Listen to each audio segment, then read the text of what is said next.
ఇప్పుడు నేను చెప్పబోయే రాసులకైతే మహాపురుష యోగం రాబోతుంది. మే 31లోగా అయితే ఇప్పుడు నేను చెప్పబోయే రాసులు కోటీశ్వర్లు అవబోతున్నారు. శుక్రుడు 1, 4, 7, 10 స్థానాల్లో ఉంటున్నాడు. సో ఫస్ట్ ధనుస్సు రాశి. ధనుస్సు రాశి వాళ్ళకి కుటుంబంలో సమస్యలన్నీ తొలగిపోయి అందరి మధ్య అనుబంధం బలపడుతుంది. సొంత ఇంటి కోసం చేస్తున్న ప్రయత్నాలన్నీ కూడా సఫలీకృతం అవుతాయి. రావలసిన సొమ్ము చేతికి అందుతుంది. అనారోగ్య సమస్యలన్నీ తొలగిపోతాయి. కుటుంబంలో శుభకార్యం జరుగుతుంది. సమాజంలో ప్రముఖులతో పరిచయాలు ఏర్పడతాయి. ఆస్తి వివాదాలన్నీ అనుకూలంగా వస్తాయి. కుంభరాశి వాళ్ళకు కూడా ఉద్యోగంలో ప్రమోషన్ వస్తుంది.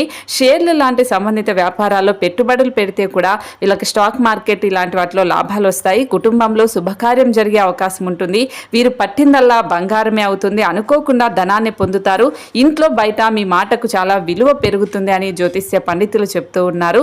మే 31 వరకు ఉండండి. మీనరాశి వాళ్ళకు కూడా అనారోగ్య సమస్యలన్నీ తొలగిపోతాయి. వృత్తి వ్యాపారం బాగా కలిసి వస్తుంది. ఉద్యోగంలో మంచి స్థాయికి చేరుకుంటారు. ఉన్నత స్థానంలో ఉన్న వారితో పరిచయాలు కలుగుతాయి. ఏ పని తలపెట్టినా వీళ్ళకు విజయమే అవుతుంది. జీవితంలో ఎటువంటి ఇబ్బందులు లేకుండా అన్నీ కూడా వీళ్ళకి సాఫీగా జరుగుతాయి. ఏదైనా సమస్యలు వచ్చినా కూడా అవన్నీ కూడా తొలగిపోతాయని జ్యోతిష్య పండితులు చెప్తూ ఉన్నారు. మే 31లోగా ఈ మీనరాశి వాళ్ళకు కూడా అన్ని అనుకున్న విధంగా జరుగుతాయి. వృషభ రాశి వాళ్ళకు కూడా లాభస్థానంలో శని ఉండటంతో మట్టి పట్టుకున్న వీళ్ళకి బంగారమే అవుతుంది. అన్ని సమస్యల నుంచి విముక్తి లభిస్తుంది. సంపద పెరుగుతుంది. వ్యాపారాల్లో ఉద్యోగాల్లో అనుకోని లాభాలు వస్తాయి. సమాజంలో ప్రముఖులతో పరిచయాలు కూడా ఏర్పడతాయి. అన్ని విధాలుగా వీళ్ళకి ధన లాభమే ఉంటుంది. మే 31 లోపు అయితే వృషభ రాశి వాళ్ళు పట్టిందల్లా బంగారమే అవుతుంది. అనుకోకుండా వీళ్ళకి డబ్బు కూడా వచ్చేస్తుంది.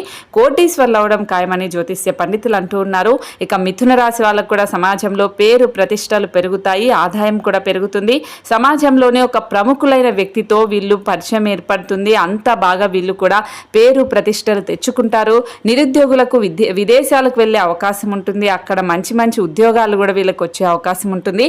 సామాజికంగా ఆర్థికంగా మంచి స్థాయికి చేరుకుంటారు. మిథున రాశి వాళ్ళకు సంబంధించి ఈ మే 31 లోపు అయితే అద్భుతంగా ఉంటుందని చెప్పాలి. సో మిథున రాశి వాళ్ళకి ఏ సమస్యలైనా కూడా తొలగిపోయి కోటీశ్వర్లు అవుతారు. వీళ్ళకు కూడా మహాపురుష యోగం వస్తుంది అని పండితులు అంటూ ఉన్నారు.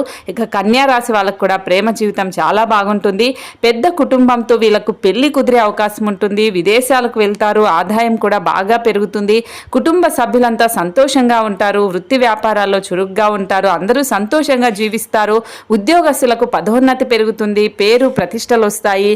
అలాగే శాలరీ విషయానికి వస్తే వీళ్ళకి ప్రమోషన్లు ఇంక్రిమెంట్లు కూడా వచ్చే అవకాశం ఉంటుంది. సో ఇప్పుడు నేను చెప్పిన ఈ రాశులకైతే మహాపురుష యోగం కారణంగా మే 31 వరకు వీళ్ళకి అద్భుతంగా ఉంటుంది. మరి మీ రాశి ఏంటనేది కామెంట్ చేయండి.